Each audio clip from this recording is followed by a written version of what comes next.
मैं अमित जी के शूटिंग के बाहर गेट क्रैश करके खड़ा था कि मुझे अमित जी को ये फिल्म सुनानी थी। वो डायरेक्टर जिसने अभी बॉलीवुड में डेब्यू नहीं किया था, अपनी पहली फिल्म की कहानी एक ऐसे एक्टर को सुनाने जा रहा था जो अपने पीछे हिंदी सिनेमा का एक युग छोड़ आया था। डायरेक्टर की जितनी उम्र थी उतना तो वो इंडस्ट्री पर राज कर चुका था। अमित जी आए और मैं वैन के बाहर खड़ा था। अमित जी से मेरी एक मुलाकात उससे 6 महीने पहले कहीं हुई थी, तो मुझे लगा मैं अपने आप को याद दिलाऊंगा कि सर हम वहाँ मिले थे। वक्त का तकाजा ऐसा कि एक लूटा पिटा शहंशाह अपना पुराना तख्तो ताज तो हासिल नहीं कर पाया था, लेकिन बुरे दिनों की आग में तप कर निकला था और अब उसकी आंखें आदमी को पहचानना सीख गई थी।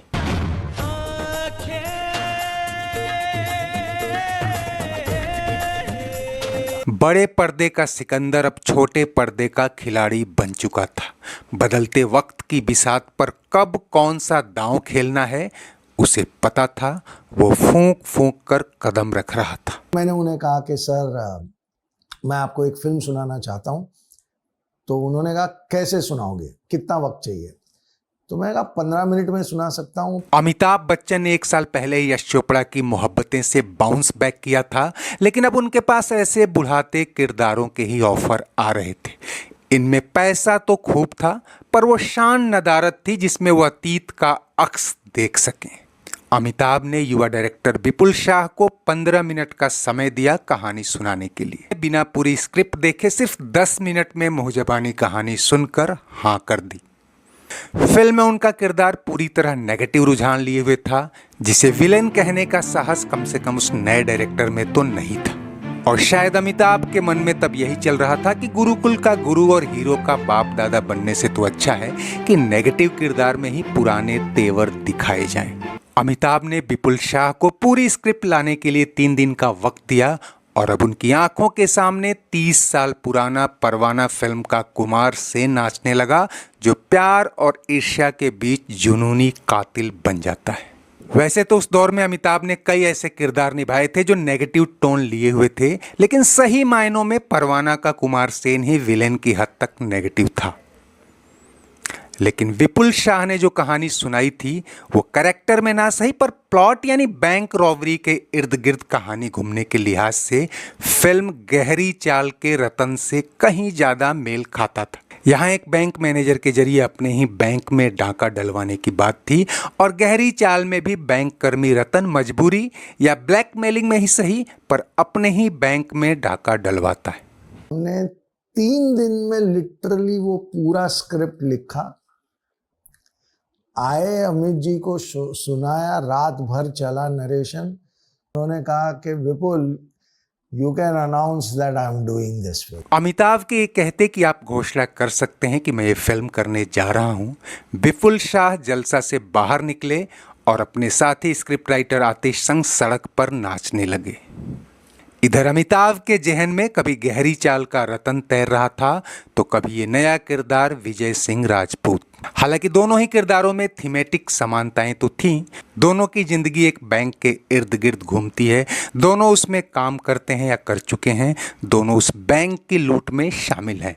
लेकिन स्क्रिप्ट से साफ था कि जहां रतन का किरदार ज़्यादा सिंपैथेटिक और मजबूर है, परिवार की इज्जत बचाने के लिए मजबूरी में अपराधों का शिकार बनता है और रिडेम्पटिव आर्क वाला कैरेक्टर लगता है। लेकिन यहाँ विजय सिंह राजपूत जो बहुत सख्त और गुस्सैल मैनेजर है, शुरू में थोड़ा हीरोइक फ्लैश लेकर आता है, लेकिन बैंक द्वारा नौकरी से निकाल दिए जाने के बाद वो अपने गम और अपमान को बदले के जुनून में बदल देता है और रिवेंज एक्ट के तहत ही उसी बैंक में पूरी प्लानिंग के साथ डाका डलवाता है। यानी वो मैनिपुलेटिव मास्टरमाइंड है जो अपराध को खुद चुनता है। कहने का मतलब ये कि गहरी चाल का रतन गलत काम करते हुए भी विलन नहीं है, जबकि विजय पूरी तरह से ग्रे शेड में है और मेन स्ट्रीम विलन के काफी करीब। अब जब अमिताभ की कास्टिंग की बात मीडिया में आ गई थी, इंडस्ट्री ही नहीं अमिताभ के दिमाग में भी यही चल रहा था कि क्या ये फिल्म सिर्फ अखबारी सुर्खियां बटोर कर रह जाएगी या बॉक्स ऑफिस पर पैसे भी बटोरेगी। क्या क्या बात कर रहे हैं आप? मेरे कुछ समझ में नहीं आया। समझ जाओगे। अमिताभ बच्चन ने अपने पूरे करियर में किरदार चुनने और निभाने में जितनी वर्सेटिलिटी दिखाई है, शायद ही उस स्तर का कोई दूसरा एक्टर होगा। उनका ये इनोवेटिव अप्रोच कई बार भारी भी पड़ा और सुपरस्टारडम के दौर में भी कई फिल्में सिर्फ इसलिए फ्लॉप हो गईं कि लोग उन्हें उस रूप में स्वीकार नहीं कर पाए। खैर, परवाना और गहरी चाल जैसे किरदार तो थोपे गए थे क्योंकि तब उनके पास चॉइस नहीं थी, लेकिन ये किरदार पूरी तरह उनका एक दांव था जो अपने पर भरोसा होने पर ही लगाया जा सकता था। A dangerous game is about to begin.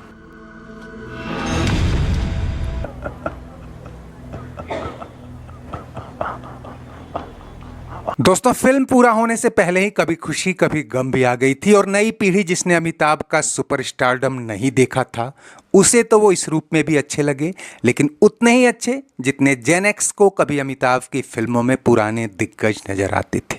अभी भी अमिताभ बच्चन की कोर ऑडियंस उन्हें एल्डरली रोल के बजाय सिंगल आउट करके ही देखना चाहती थी, चाहे वो केबीसी की हॉट सीट पर ही क्यों न हो।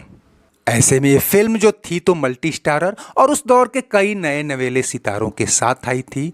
जब पर्दे पर आई तो सबको चौंका गई। हीरोइक रोल में अक्षय कुमार और अर्जुन रामपाल थे, जिन्हें विजय बैंक रॉबरी के अपने मंसूबों का मोहरा बनाता है, और सुष्मिता सेन जो उन्हें ट्रेन करती है, और भी कई कैरेक्टर एक्टर जो इस क्राइम थ्रिलर को कॉमिक, रोमांटिक और इंटरमीडिएरीज पंचेस के साथ अंजाम तक पहुंचाते हैं।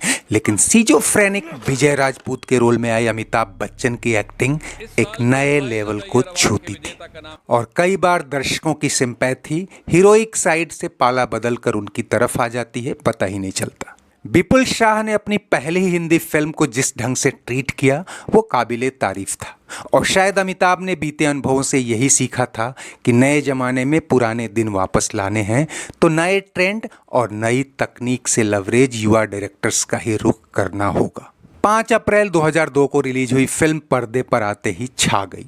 पहले 2-3 हफ्तों के हाउसफुल परफॉर्मेंस में इसे हिट घोषित कर दिया गया। 17 करोड़ की लागत से बनी फिल्म ने वर्ल्ड वाइड करीब 70 करोड़ रुपए की कमाई की और ये उस साल की टॉप ग्रॉसिंग फिल्मों में शुमार हुई। हालांकि अमिताभ की शुरुआती फिल्मों परवाना और गहरी चाल में हीरोइक क्रेडिट तो नवीन निश्चल और जितेंद्र लेवड़े थे और फीस भी अमिताभ से कहीं ज्यादा ली थी, लेकिन यहाँ अमिताभ बच्चन बाकी हीरोज पर भारी पड़े और यहीं से कई प्रोड्यूसर डायरेक्टर्स ने अमिताभ के विलेनियस किरदार को बुनाने की ठानी। हालांकि कामयाबी कम ही मिली। और हाँ दोस्तों, इस फिल्म की कामयाबी में इसके गीत संगीत का भी अहम रोल रहा। पहली बार 2 जोड़ी संगीतकार लिए गए। कुल 8 गानों में आधे जतिन ललित और आधे आदेश श्रीवास्तव ने कंपोज किए थे। प्लॉट के मुताबिक प्रसून जोशी और प्रवीण भारद्वाज ने गीतकारी में जो हुनर दिखा सकते थे दिखाए।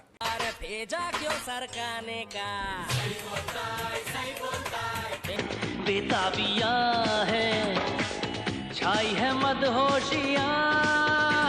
बाद में इस फिल्म का सिक्वल बनाने की घोषणा भी हुई, लेकिन कोशिशें अधूरी ही रही। खैर, नए दौर में नए अमिताभ को लेकर आई ये सुपरहिट फिल्म आपको कैसी लगी? चलते चलते वीडियो लाइक और शेयर तो करें ही, अगर चैनल सब्सक्राइब नहीं किया है तो वो भी करते चलें। कमेंट बॉक्स में आपकी हर राय का स्वागत है। शुक्रिया, नमस्ते, आभार।